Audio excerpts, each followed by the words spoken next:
Hola a todos, buenas tardes. En el marco de los talleres extracurriculares de orientación para el aprendizaje, particularmente el taller de análisis matemático 2, desarrollaremos junto con la profesora Susana Mussolini, yo soy el profesor Juan Manuel Gallardo, desarrollaremos el concepto de sucesiones y series a modo de repaso para que puedan rendir la actividad evaluable. Las sucesiones con las que vamos a trabajar son sucesiones del tipo numéricas.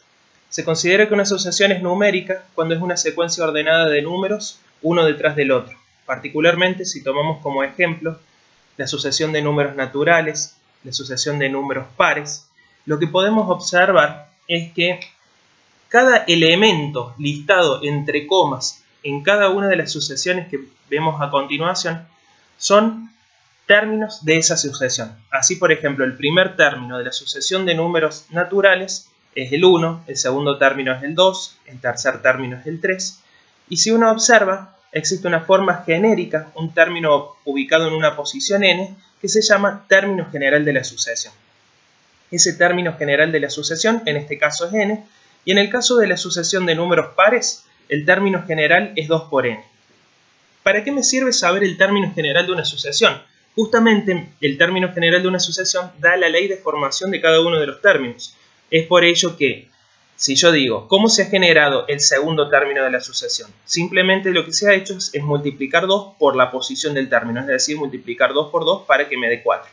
El cuarto término de la sucesión he multiplicado 2 por 4 y el tercer término de la sucesión 2 por 3. De esa manera se ha conformado el 2, el 4, el 6 y el 8, y cualquier término de la sucesión se va a ir generando a partir de esa ley de formación. También si observamos, al finalizar cada uno de estos ejemplos aparecen 3 puntos suspensivos. Lo que están representando estos 3 puntos suspensivos nos está indicando que esas sucesiones son infinitas, es decir, que están constituidas por infinitos elementos. Si uno piensa, el conjunto de los números naturales era un conjunto constituido por infinitos elementos, y esa característica la va a heredar la sucesión. Recordemos que para un número natural determinado uno podía encontrar el número que le seguía. Es por ello que la sucesión de números naturales tiene la característica de poseer infinitos elementos. Lo mismo sucede para la sucesión de números pares. Haciendo la generalización, lo que podemos observar es que cada uno de los términos de la sucesión, que los denotamos a sub 1, a sub 2, a sub 3 y en general el término general es a sub n, van a estar listados entre comas. Esto nos está diciendo que estos términos se van a ir separando, y si uno conoce el término general de la sucesión, es decir, el a sub n, una forma de poder denotar a esa sucesión es listar este a sub n entre llaves.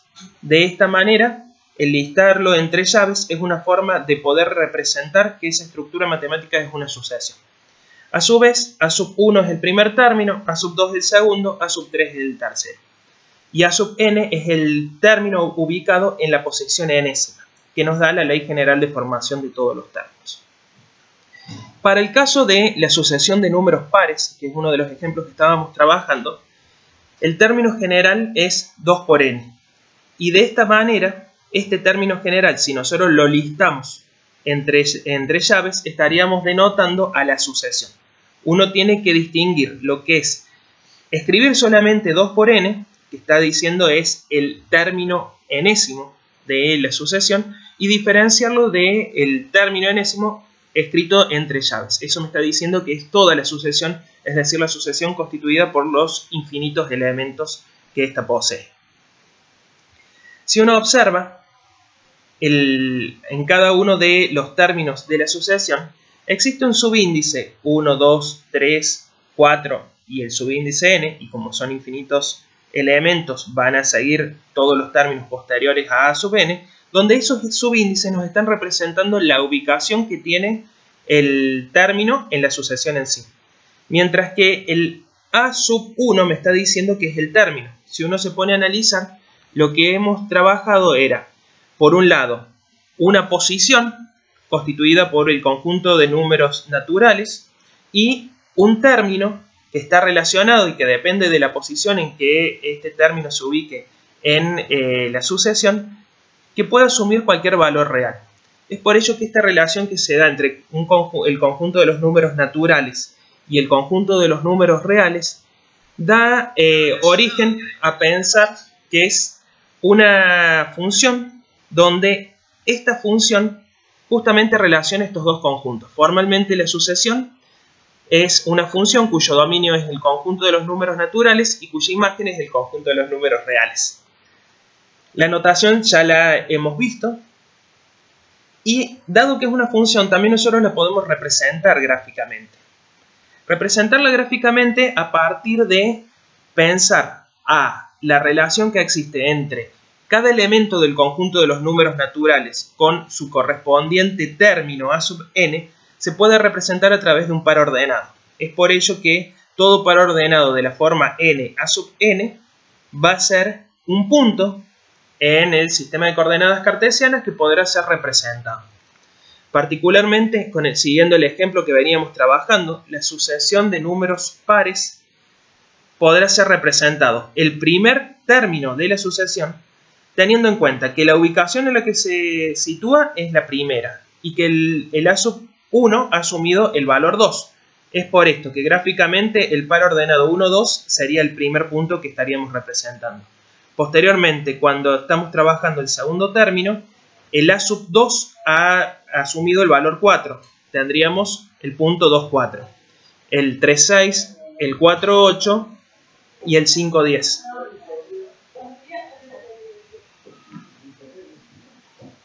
Hasta acá simplemente hemos trabajado el concepto de sucesión como concepto en sí. Hemos visto la forma en la cual se puede escribir una sucesión y su representación gráfica. Lo que vamos a ver ahora es el carácter que puede llegar a asumir una sucesión. Dentro de lo que es el carácter, ustedes en el material teórico poseen sucesiones de carácter convergente o de carácter divergente. Esa es la clasificación que nosotros vamos a seguir. Dependiendo del material bibliográfico que uno puede estar analizando, también aparecen las sucesiones de carácter oscilantes. Pero a los efectos de este taller y a los efectos de la materia de análisis matemático 2, las sucesiones las vamos a clasificar en convergentes y divergentes. Se considera que una sucesión es convergente a toda aquella sucesión cuyo término general, es decir, el A sub n, tiende a un valor finito y determinado cuando esta variable independiente n tiende a infinito. Formalmente, ¿qué es lo que tenemos que hacer? Es tomar límite cuando n tiende a infinito y analizar si el A sub n, es decir, el término general, tiende a asumir un valor finito y determinado. En caso que tienda a asumir un valor finito y determinado, diremos que la sucesión es convergente. Y el valor al cual converge yo lo voy a analizar a partir de el resultado de este límite, es decir, ese valor L. Si es convergente, va a ser convergente a ese valor L. Por su parte, sucesiones divergentes son aquellas sucesiones cuyo límite no existe cuando la variable independiente tiende a infinito. En particular, lo que vamos a hacer es volver a tomar límite cuando n tiende a infinito y vamos a observar que el término general de la sucesión no tiende a un valor finito y determinado. Por lo tanto, ese límite no existe y diremos que la sucesión es divergente. Bien, y si diverge, obviamente que no vamos a decir al valor al que diverge. Bien, esa es una diferencia que tenemos respecto de las sucesiones de carácter convergentes. En particular, continuando con el ejemplo de la sucesión de números pares, vemos que esta sucesión de números pares, que ya hemos representado gráficamente, al tomarle límite cuando n tiende a infinito del término general, es decir, tomar límite cuando n tiende a infinito del producto de 2 por n, el término general tiende a infinito. Es por lo tanto que vamos a concluir que la sucesión de números pares es una sucesión divergente. Otro ejemplo que les hemos preparado acá con la profesora es la sucesión cuyo término general es raíz cuadrada de n dividido raíz cuadrada de n más 1. Si nosotros queremos saber si esa sucesión converge o diverge, lo que debemos hacer es tomar límite al término general cuando n tiende a infinito. En este caso tomaríamos el límite cuando n tiende a infinito de la raíz cuadrada de n dividido la raíz cuadrada de n más 1. Y al hacer el paso al límite, observamos que el numerador tiende a infinito y el denominador también tiende a infinito. Por lo tanto, me queda una indeterminación del tipo infinito sobre infinito. Y por lo que deben recordar de análisis matemático 1, simplemente aplicando la regla del Hospital podemos resolver este límite. ¿Qué decía la regla del Hospital? Que tenía que derivar numerador y denominador como si fueran funciones separadas. Escribir el cociente de las derivadas y tomar el mismo límite que queríamos calcular. Es decir, vamos a tomar el límite cuando n tiende a infinito del cociente de las derivadas. A partir de ello, derivando numerador y denominador, la derivada del numerador, raíz cuadrada de n, es 1 sobre 2 veces la raíz cuadrada de n, y la derivada del denominador, si vemos, la operación principal del denominador es una suma, por lo tanto deberemos derivar cada uno de los términos. Si analizamos esto, la derivada de la raíz cuadrada de n es 1 sobre 2 veces la raíz cuadrada de n, y la derivada de 1, por ser una constante, es 0. Es por ello que tanto la expresión que tengo en el numerador como la expresión que tengo en el denominador son iguales. Y es posible de ser canceladas ambas expresiones. Por lo tanto, tomaríamos límites cuando n tiende a infinito de una constante, es decir, límite de 1. Y a partir de ello, diríamos, bueno, el límite de una constante por propiedades de límite es la constante. Por lo tanto, el límite cuando n tiende a infinito de 1 es 1. Por ser ese resultado un valor finito y determinado, estamos en condiciones de poder establecer que la sucesión que tenemos listada acá arriba, que tenemos escrita acá arriba, es convergente. Y sabemos que el valor al que converge es L igual al resultado que nos dio este límite. ¿Cómo venimos hasta acá? ¿Tienen alguna pregunta?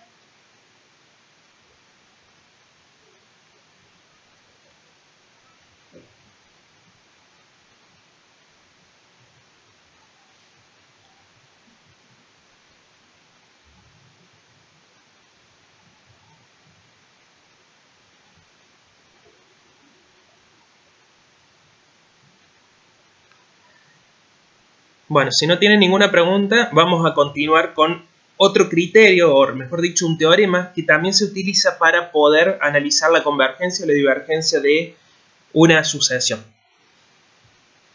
El teorema lo que nos dice es que una sucesión A sub n, si es monótona y es acotada, entonces es una sucesión de carácter convergente. Fíjense que aparecen dos nuevos conceptos acá, el concepto de monótono y el concepto de acotado.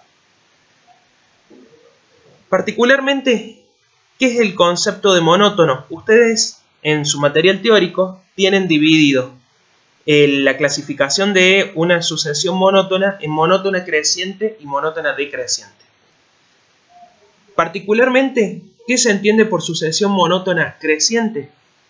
Aquella sucesión que para todo n que pertenece a los naturales, es decir, para cualquier valor de n natural que yo vaya a elegir, se va a verificar que A sub n es menor o igual que A sub n más 1.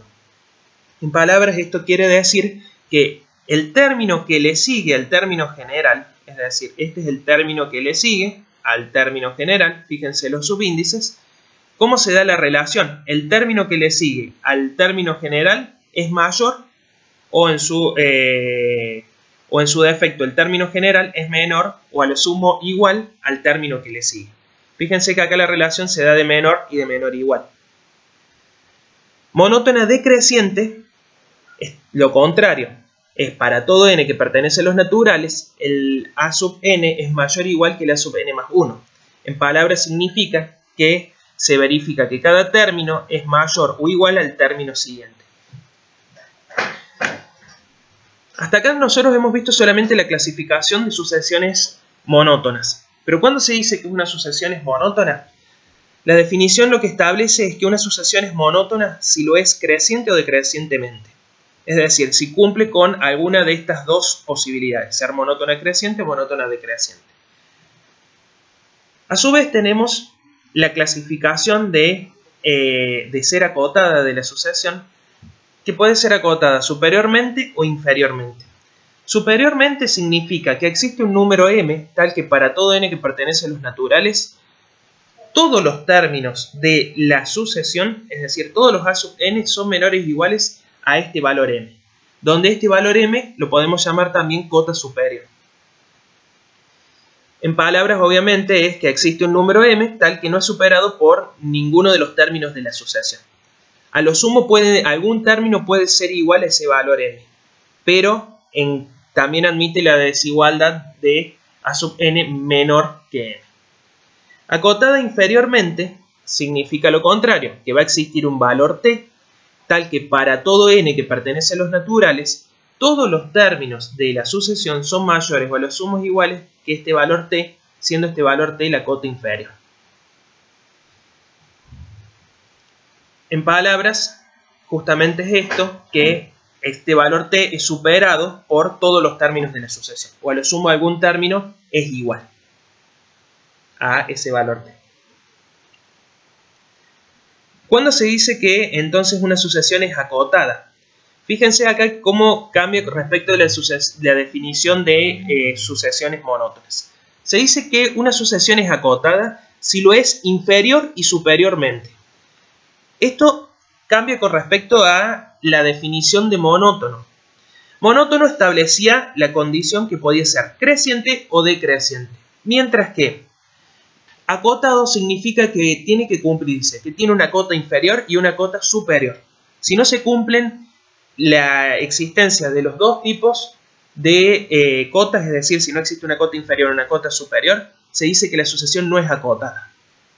En particular, si la sucesión no es acotada a pesar de haber sido monótona, no va a cumplir con las dos condiciones que establece el teorema de ser monótona y acotada. A partir de ello, entonces, ¿qué vamos a decir? Que la sucesión sería divergente por no ser acotada. Lo que les vamos a plantear ahora es, por más que ustedes tienen este esquema, y este esquema les puede servir sobre todo para poder estructurar estas 4 definiciones que dan origen a hacer sustento para que se verifique el teorema, les vamos a presentar gráficamente el ejemplo que veníamos trabajando y vamos a analizar si utilizando este teorema podemos llegar a saber si la sucesión es convergente o divergente.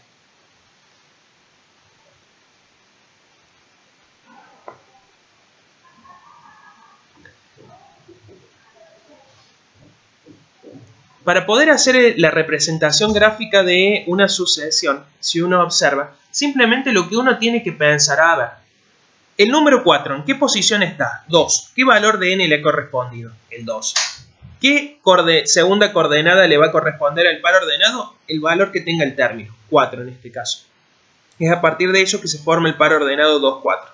Y de esta manera se forma cualquier par ordenado, es decir, se le determinan las coordenadas de cualquier punto que pertenezca al gráfico de lo que es cada término o cada elemento que forma parte de la sucesión.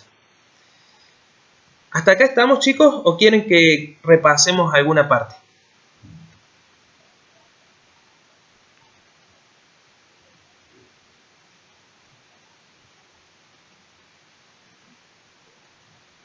Priscila, que justamente había estado consultando respecto de lo que es el gráfico, justamente cada elemento o cada término de la sucesión se va a representar con la posición y el valor que asume ese término. Por ejemplo, el quinto término, que yo acá no lo tengo listado, pero sé que el número que va a seguir después de 8 como número par va a ser el 10.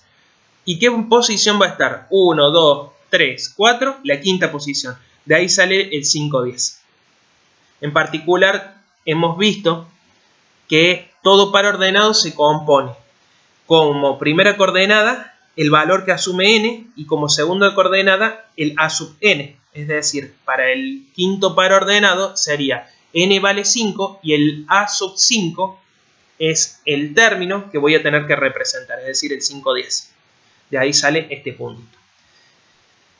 Volvemos a este ejemplo para poder aplicar lo que es este teorema de convergencia utilizando el concepto de monótono y acotado. Ese concepto de monótono y acotado uno lo puede ver rápidamente a través de la representación gráfica. Una sucesión se decía entonces que era monótona creciente si para todo n que pertenecía al conjunto de los números naturales, a sub n, es decir, cada término, era menor o igual que el término que le sigue. Y si uno se va fijando, los puntos van, a medida que n crece, van asumiendo valores mayores en este eje. Fíjense, 2, 4, 6, 8 y 10. ¿Esto qué quiere decir? Que verifica la condición de ser monótona creciente. Y por ser monótona creciente, ya podemos asegurar que esta sucesión es monótona. Recuerden que para que sea monótona podía ser creciente o decrecientemente. Ahora tendríamos que ver si esta sucesión es acotada. Recordemos lo que era el ser acotado inferiormente, que tenía que existir un valor t tal que para todo n que pertenece a los naturales, todos los términos eran mayores o iguales que este valor t. ¿Cuál es el valor más chico que asume la sucesión? A ver si ustedes pueden llegarlo a determinar.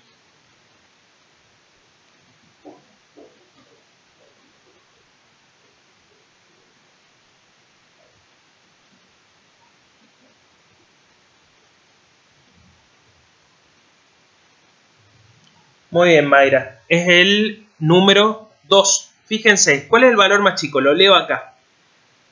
Uno que sabe que por ser monótona creciente los numeritos van a ir siendo cada vez más grandes. Por lo tanto, ¿cuál es el más chico de todos? Es el primer término. Y por ser este primer término, la cota inferior va a ser 2.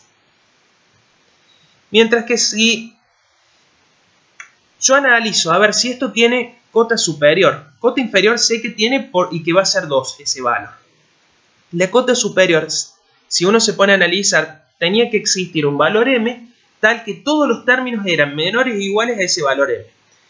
A medida que n va asumiendo valores más grandes, el producto de 2 por el valor que vaya a asumir n me va a dar más grande. Pensemos que n asume valores naturales, o sea que son valores positivos. Entonces el producto de 2 por un número positivo que se va haciendo cada vez más grande, ya lo hemos visto por el otro criterio, tiende a hacerse cada vez más grande, por el criterio del límite. Cuando tomamos límite, cuando n tiende a infinito, del término general. Es por ello que va a existir cota superior.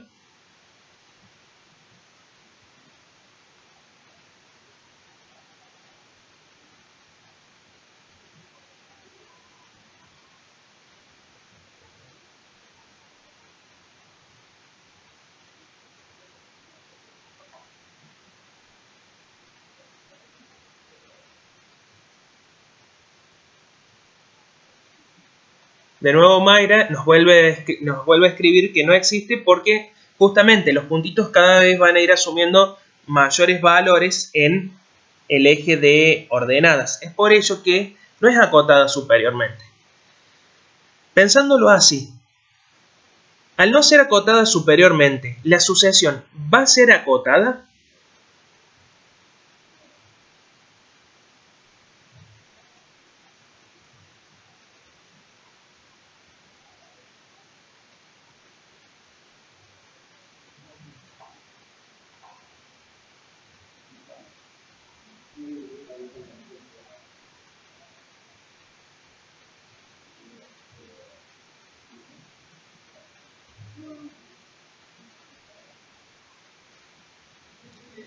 Justamente, de nuevo Mayra nos vuelve a contestar que no va a ser acotada, porque para ser acotada tendría que ser acotada superior e inferiormente, cumplirse las dos condiciones, es decir, que todos los términos estén por debajo o por encima de un valor t y de un valor m.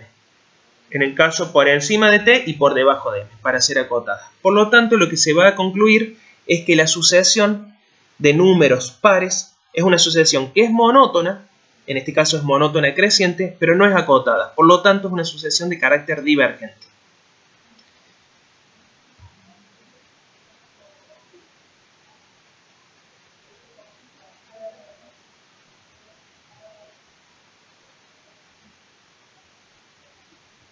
Hasta acá lo que estamos observando es que Priscila está teniendo algún problema respecto de esta última parte. ¿Nos podés plantear, Priscila, cuál es específicamente tu duda? Entonces la resolvemos.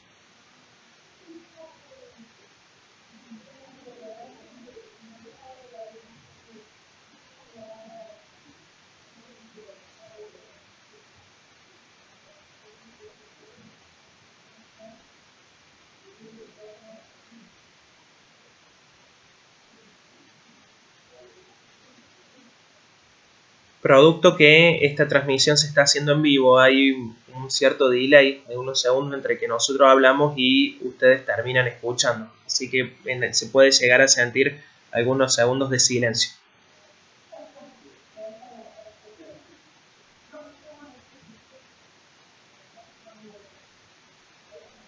Respecto a la pregunta de Mayra, lo que nos dice es que el hecho de ser acotado tanto inferior como superiormente da a entender que la función, es decir, esta sucesión, que sabemos que es una función, está encerrada entre dos líneas, es decir, una cota inferior, que es 2, y una cota superior, que si en caso de ser acotado superiormente podríamos haber dicho, por ejemplo, el 10. Esa es la idea de estar acotado, es decir, que yo pueda determinar un valor de imagen por encima del cual y por debajo del cual se encuentran todos los puntos que vamos a representar en este sistema de coordenadas cartesianas. Esa es la idea intuitiva de ser acotado superior o inferiormente. Bien, ustedes no se tienen que perder con toda la formalidad que existe un valor t tal que para todo n que pertenece a los naturales se verifique una desigualdad, sino que ustedes tienen que tener la capacidad de poder entender el concepto al menos desde el punto de vista intuitivo. Con eso nos van a demostrar que realmente entienden si algo es una sucesión es acotada y en su defecto si cumple con el concepto de monótono si es monótono, para asegurar la convergencia. Estos dos criterios sirven para poder asegurar convergencia de lo que es una sucesión. ¿Cuál es el criterio más simple de utilizar? El criterio en el cual nosotros tomamos límite, cuando n tiende a infinito, del término general. Porque es más rápido y es menor la cantidad de cuentas que vamos a tener que realizar. Pero ambos criterios son equivalentes. Si por un criterio yo llego a que la sucesión diverge, por el otro criterio tengo que llegar también a concluir que es divergente. Si estamos todos en condiciones, podemos empezar lo que es la definición de series y poder empezar a hacer el repaso de los criterios, que es otra parte importante de lo que es la unidad.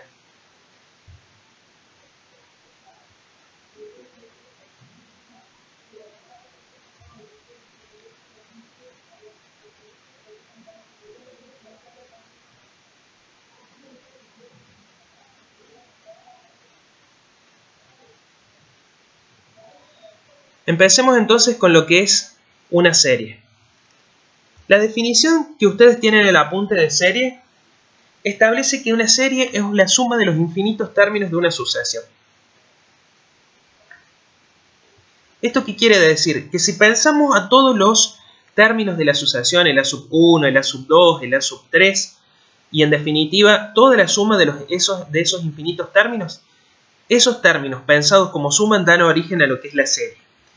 Desde el punto de vista de su notación, dado que tenemos infinitos términos, será la suma desde el primer término. Piensen que n asume valores naturales, o sea que podríamos tomar el n igual a 1, hasta infinito, de todos los términos de la sucesión. Así, por ejemplo, cuando n asuma el valor 1, escribiríamos el a sub 1, es decir, el primer término. Cuando n asuma el valor 2, escribiríamos el a sub 2. Segundo término, el a sub 3, el término general. Y fíjense que a diferencia de lo que existe con la sucesión, la serie aparece con una suma. ¿Bien? Es la suma de esos infinitos términos. ¿Y cómo denoto yo que es la suma de infinitos términos? Porque aparecen de nuevo estos tres puntos suspensivos al último, dando noción a que esto es una serie constituida por infinitos términos.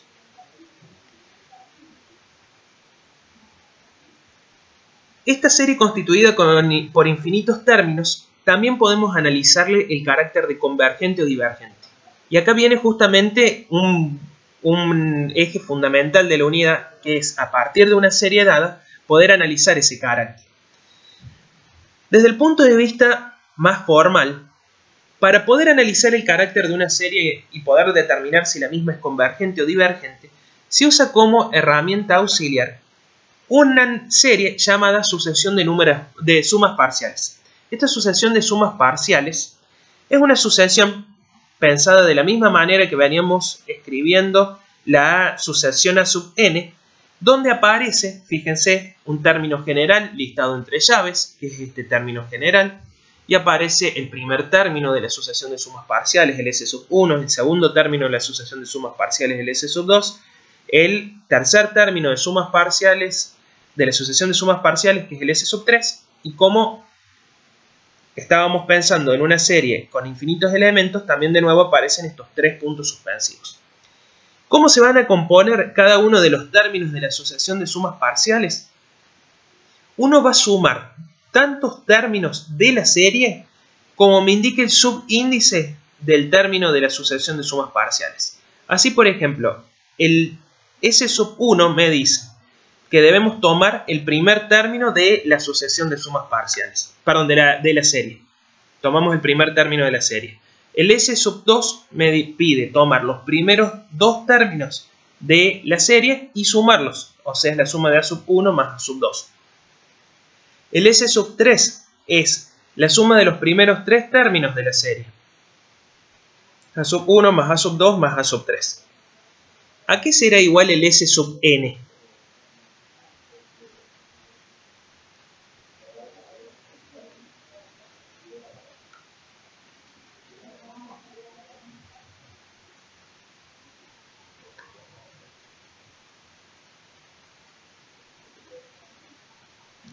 Es decir, este término general que nosotros hemos escrito como S sub n, que es el término general de la asociación de sumas parciales. Es decir, este término que tenemos escrito acá.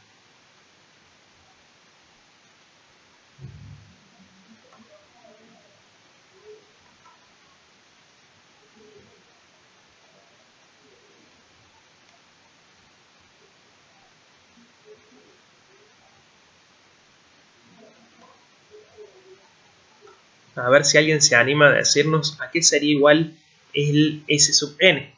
De hecho, esto es importante porque la esencia muchas veces es de poder analizar el carácter de convergente o divergente, es entender a qué es igual el término general de la asociación de sumas parciales.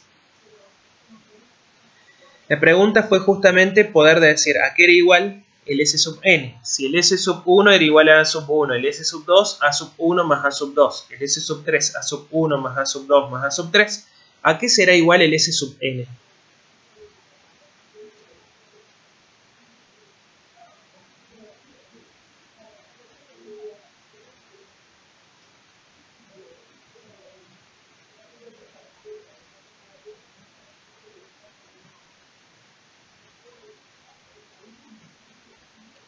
Antonella nos dice que el S sub n sería igual a el A sub n.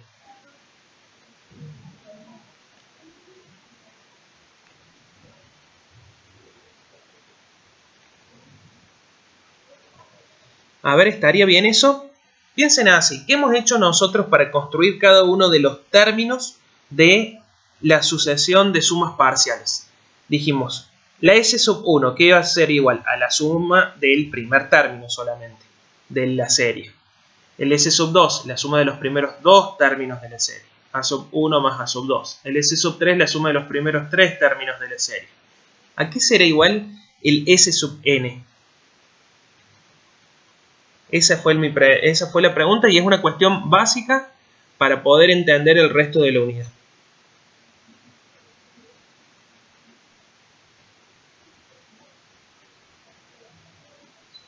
Tanto Santiago como Antonella dicen que es igual a solamente el A sub n.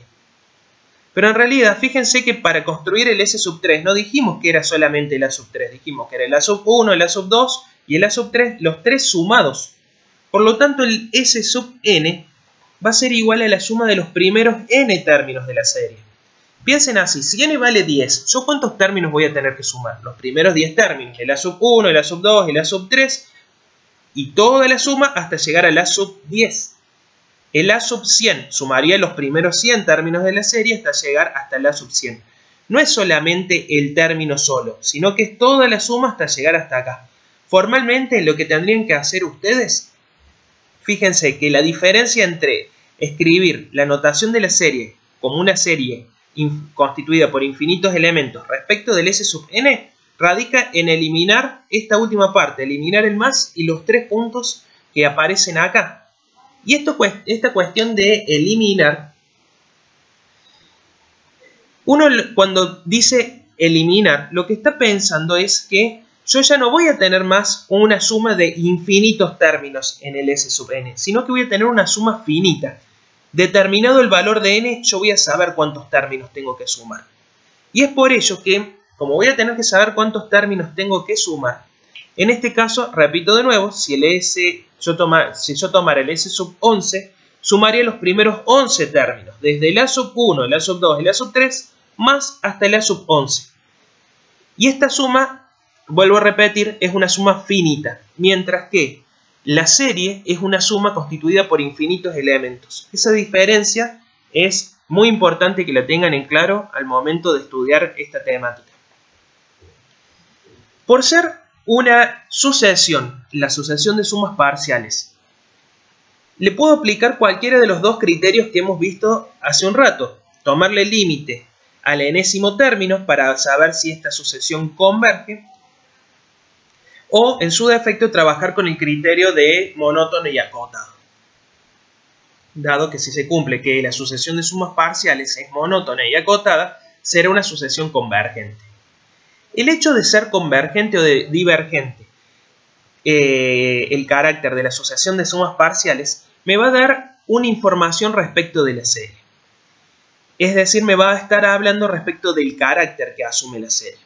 Particularmente, se dice que si yo al tomar límite cuando n tiende a infinito del enésimo término de la sucesión de sumas parciales, este límite es finito y determinado, es decir, que el S sub n tiende a un valor finito y determinado cuando n tiende a infinito, ¿qué diremos de la sucesión de sumas parciales? Si recordamos lo que dijimos hace un rato, diremos que la sucesión de sumas parciales converge. ¿Se ha entendido hasta acá?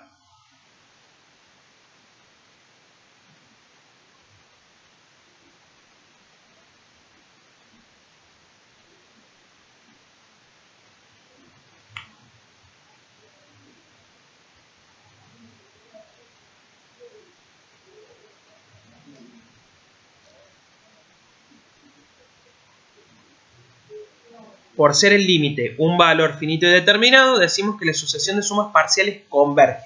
Y si converge, recordemos que hace un rato dijimos que el valor al que converge es S, es decir, el valor al cual tiende el S sub n cuando n tiende a infinito. Ese mismo criterio que usamos hace un rato lo aplicamos ahora con esta sucesión que tiene un nombre específico. Si la sucesión de sumas parciales converge, acá viene la relación que existe entre las sucesiones y las series. Diremos que la serie en cuestión es convergente y el valor al cual converge es ese.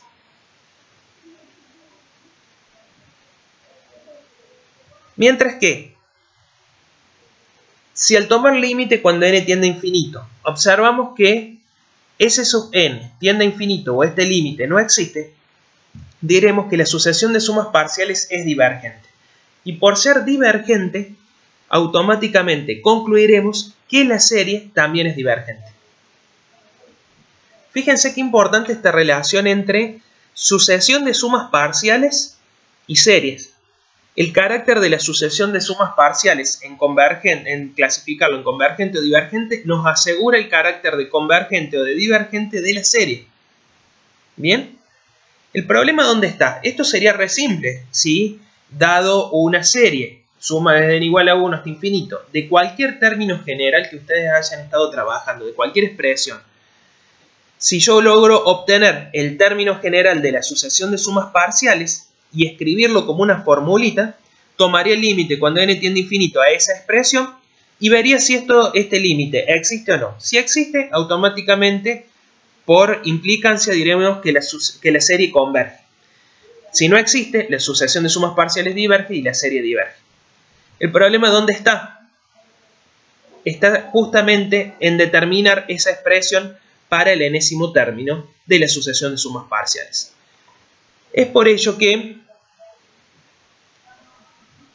este inconveniente da origen a distintos criterios que aparecen para salvar la necesidad de construir o de obtener el enésimo término de la sucesión de sumas parciales. En el único caso, y para que esto quede claro, que vamos a obtener el término general de la sucesión de sumas parciales y que lo vamos a estar trabajando, es para el caso de series geométricas, que ustedes tienen en la serie geométrica de razón distinta de 1, tienen en el apunte la expresión para S sub n, y la serie geométrica para n igual a 1 también lo tienen. Bien, eso es importante porque podríamos llegar a decir, bueno, en qué momento podríamos usar o obtener el término general. Como la dificultad se da justamente en obtener el S sub n, por lo tanto no vamos a poder saber si este límite tiene un valor finito determinado o no, aparece un primer criterio que se llama el criterio del enésimo término. El criterio del enésimo término establece que si una serie converge, entonces su enésimo término tiende a 0 cuando n tiende a infinito. Formalmente decimos que si uno sabe que la serie en cuestión es convergente, entonces al tomar límite cuando n tiende a infinito, vamos a observar que el término general tiende a 0. ¿Cuál es el problema o pregunta que se les puede plantear a ustedes? A mí en los ejercicios me dan que yo determine el carácter de la serie. No lo sé si es convergente o divergente. Entonces, si yo no sé si es convergente o divergente, ¿puedo aplicar este criterio? Justamente la respuesta es no. El criterio solamente establece una condición necesaria, pero no una condición suficiente para la convergencia. Fíjense que la flecha de implicancia va desde yo sé que la serie converge, entonces sé que el límite, es decir, límite cuando n tiende a infinito, puede observarse que la sub n tiende a 0. El hecho que cuando yo tome el límite cuando n tiende a infinito del término general de la serie, si puedo observar que este límite tiende a 0, no puedo dar la implicancia inversa de volver para atrás y de concluir automáticamente que la serie converge, porque no es lo que dice el criterio. Es por ello que aparece un criterio que sale a salvar este inconveniente de desconocer el carácter de la serie. El criterio se llama criterio general para la divergencia, y lo que establece es que si al tomar límite cuando n tiende a infinito, este límite es distinto de 0 o no existe, entonces diremos que la serie es divergente. Formalmente lo que se plantea es, cuando yo tomo el límite, cuando n tiende a infinito del término general, si este límite es distinto de 0, por ejemplo me da 4, entonces concluiremos que la serie en cuestión es divergente. Y este es justamente el criterio que a nivel práctico ustedes tienen que utilizar. Si este límite me da distinto de 0, concluyo que es divergente.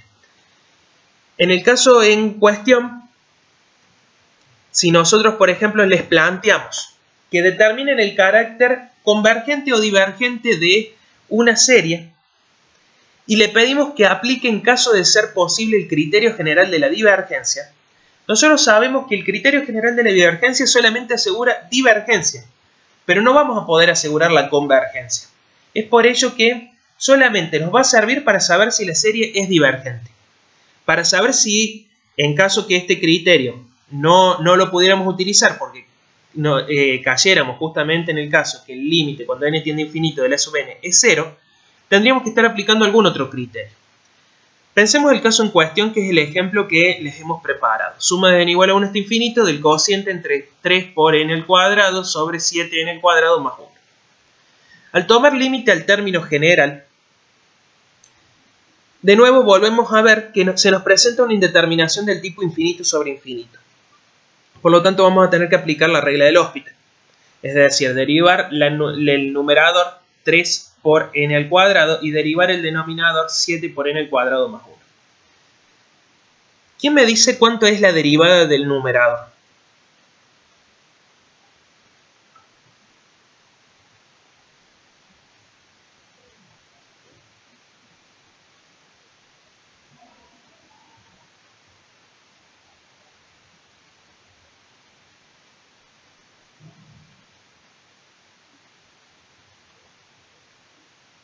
La derivada de 3 por n al cuadrado.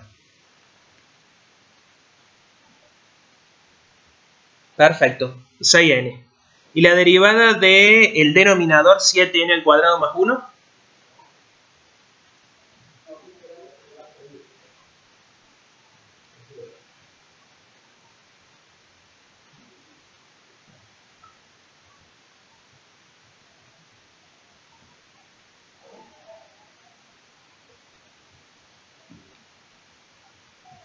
14n, muy bien. Entonces, tendría que tomar límite del cociente de las derivadas cuando n tiende a infinito. Habiendo calculado la derivada del numerador y la derivada del denominador, podría hacer el paso al límite.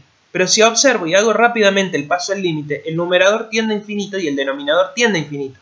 Entonces volvería a caer en un caso de indeterminación del tipo infinito sobre infinito.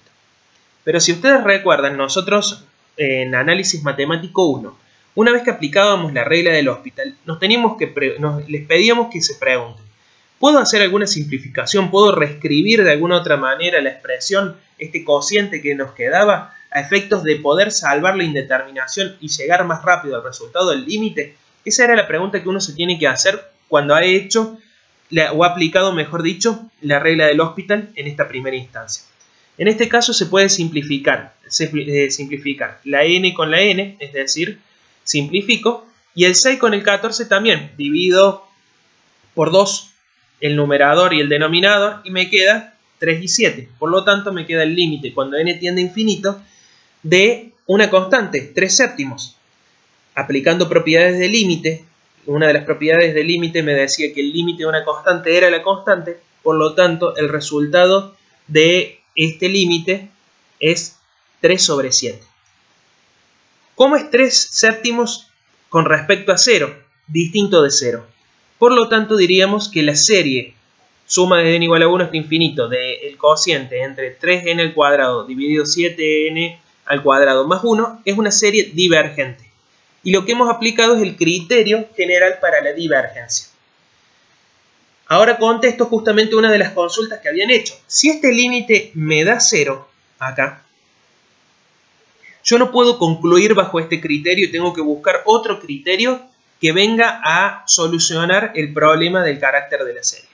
Por lo tanto, tendré que trabajar con alguno de los criterios que a continuación la profesora Susana Mussolini les va a explicar.